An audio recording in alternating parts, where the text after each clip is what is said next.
Good morning, good morning. Morning kwentuhan tayo ulit.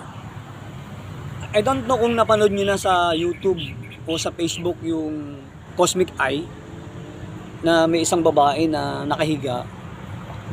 Inuna muna yung layo ng universe. More than 10,000 light years pa yung distance. Sobrang layo na. Kahit na anong planeta din na makita. Milky Way, ilang Milky Way na ang nalampasan. Yung araw nga, hindi na maninag, wala na. So napakalaki ng universe. Then, zoom out, bumaba, dun sa mata ng babae, yung loob naman ng tao, yung pinaka-nucleus, yung pinaka-maliit na part. Doon natin makikita somehow how powerful God is. Pero napakalaki na nun, maliit pa yun sa gawa ng kamay ng Diyos. God can create a universe out of a stone. Ganyan sa makapangyarihan. Ganyan makapangyarihan ng Panginoon. So try nyo panoorin sa yung Cosmic Eye. Napanood ko na dati yun, pero kahapon nakita ko uli. It makes me cry. It makes me may teardrops, no, na makapangyarihan ng Panginoon. Minsan man tao, sobrang parang proud sa sarili niya dahil sa mga accomplishment, mga titles in life. Minsan parang, di ba may nag-post nga sa Facebook, ba't laging Diyos ang pinapasalamatan, hindi ako nagsikap? Parang kamangmangan no? Kamangmangan. Sabihin na natin kasing yaman niya si Bill Gates, kasing talino niya si Elon Musk. It is foolishness for a man to say that all things that I have now is because of me. Di ba? Yun ang the foolish things na maisip ng tao, na lahat ng tinatamasa niya is because of him. Diba? Pero kung titignan natin, maraming isa na dito yung isang scientist na sabi niya walang God. Ayun, siya, diba, na-paralyze siya. Matimpihin lang ang Diyos yung tao na nagsabi na bakit lagi yung Diyos, mabait lang talaga ang Panginoon, pero kung ang Diyos pikunin, ako, right at very moment, patay yun Kaya, napakaganda ngayahin sa Panginoon yung humility.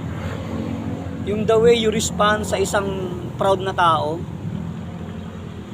That is a lesson for me na wala namang best reaction kundi magpakumbaba talaga.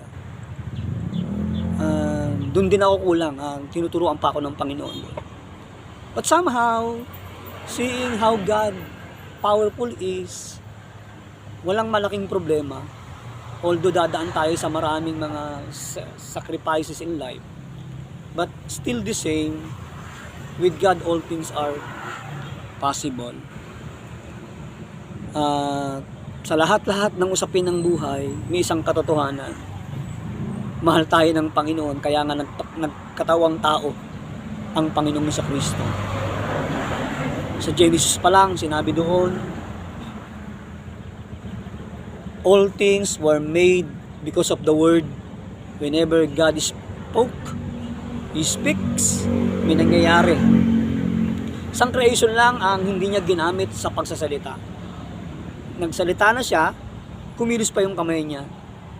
And that is us, human. At yung huling creation na yon, which is tayo, yung nagdala sa atin sa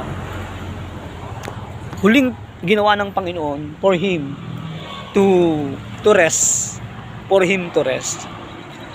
At ang kagandahan nun, lahat ng nilikha ni God is para sa atin na tao na nagkasala, pero pinatawad niya sa kanyang kamatayan muling pagkabuhay. So hopefully mapanood niyo po yung Cosmic Eye, na doon pa lang may isang malaking bulaga sa pagkatao natin that will make our faith more firm, and undoubtedly we will trust God. Panoorin niyo po Cosmic Eye. I watched it before at kahapon napanood ko ulit. It really reminds me that God is so powerful. Umiyak na ako dahil napakamakapangyarihan talaga ng Panginoon na nagmamahal sa atin. Sino ba tayo para mahalin niya? Like what David says, who am I that you have mindful of me, that you cares about me? Thank you God. Good morning, pagpalain tayo ng Panginoon.